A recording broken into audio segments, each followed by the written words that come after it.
हाँ दोस्तों, आज के हमारे इस वीडियो में हम आपके लिए संकष्टी चतुर्थी की व्रत कथा लेकर आए हैं।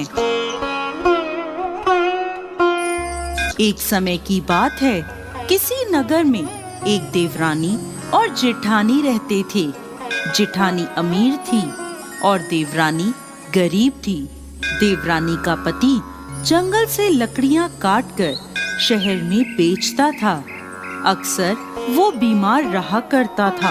वहीं देवरानी जेठानी के घर का सारा काम करती थी। बदले में जेठानी बचा हुआ खाना, पुराने कपड़े आदि उसे दे देती थी, जिससे देवरानी का परिवार चल रहा था। माघ के महीने में देवरानी ने तिल चौथ का व्रत किया। 5 रुपए के तिल व गुड़ लाकर तिलकूटा बनाया। पूजा करके तिल चौथ की कथा सुनी और तिलकूटा छीके में रख दिया और सोचने लगी, चांद उगने पर तिलकूटे का भोग लगाकर ही कुछ खाऊंगी। कथा सुनकर वो अपनी जेठानी के घर चली गई। खाना बनाकर उसने जेठानी के बच्चों से कहा, खाना खा लो। तो बच्चे बोले, जब माँ खाएगी हम भी तभी खाएंगे। फिर उसने अपनी जेठ से खाना खाने को कहा तो वह भी बोले, मैं अकेला नहीं खाऊंगा, सबके साथ ही खाऊंगा। जेठानी ने देवरानी से कहा, आज तो घर में अभी तक किसी ने खाना नहीं खाया, मैं तुम्हें पहले खाना कैसे दे दूं? तुम कल सुबह जल्दी ही बचा हुआ खाना ले जाना। देवरानी के घर पति और बच्चे सभी आस लगाए बैठे थे कि आज तो त्योहार है, माँ आएगी तो पकवान आदि खाने को मिलेंगे। परंतु जब बच्चों को पता चला कि आज तो सूखी रोटी भी नहीं मिलेगी, तो बच्चे रोने लगे। उसके पति को बहुत गुस्सा आया। कहने लगा, सारा दिन काम करके 2 रोटी भी नहीं ला सकती तो काम करने का क्या फायदा? ऐसा कहकर गुस्से में उसने अपनी पत्नी को कपड़ा धोने के डंडे से मारा। डंडा टूट गया तो उसने उसे पट्टे से मारा। वो बेचारी गणेश जी महाराज को याद करती रोती रोती पानी पीकर सो गई। उस दिन गणेश जी महाराज उसके सपने में आए और बोले, धोवना मारी, पाटा मारी, सो रही है या जाग रही है? वो बोली, कुछ जाग रही हूँ, कुछ सो रही हूँ। तब गणेश जी बोले, मुझे भूख लगी है, कुछ खाने को दो। तब वह बोली, क्या दूं? मेरे घर में तो अन्न का एक दाना भी नहीं है। थोड़ा सा पूजा का तिलकूटा छीके में पड़ा है, आप वो खा लें। तिलकूटा खाकर गणेश जी बोले, धोवना मारी, पाटा मारी, निपटाई लगी है, कहाँ निपटूं? वो बोली, ये पड़ा घर, जहाँ इच्छा हो निमट लो। फिर गणेश जी बोले, अब कहाँ पोछूं? तो वह गुस्से में बोली, कब से तंग कर रहे हो, मेरे सर पर पोछो और कहाँ पोछोगे? सुबह जब उसकी नींद खुली तो वो हैरान रह गई।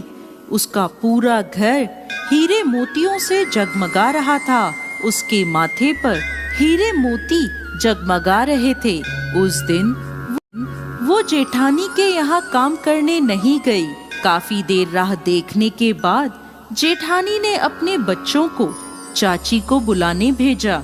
उसने सोचा, कल खाना नहीं दिया इसलिए देवरानी बुरा मान गई है।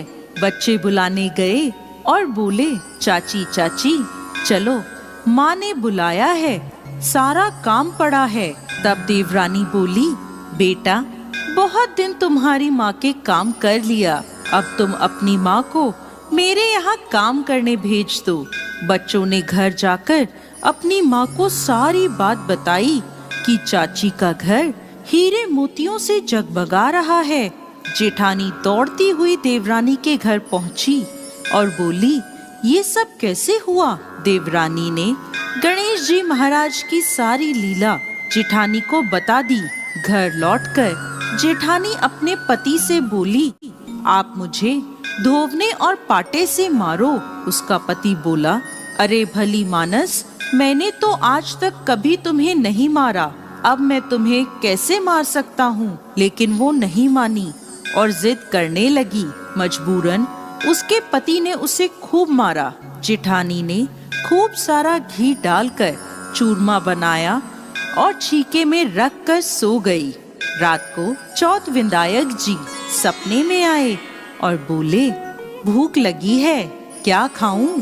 जेठानी बोली, गणेश जी महाराज, जेठानी के यहाँ आपने सूखा तिलकुटा खाया था, मैंने तो मेवे और देसी घी डालकर चूरमा बनाया है, छीके में रखा है, खा लीजिए। अब गणेश जी बोले, कहाँ निपटूं?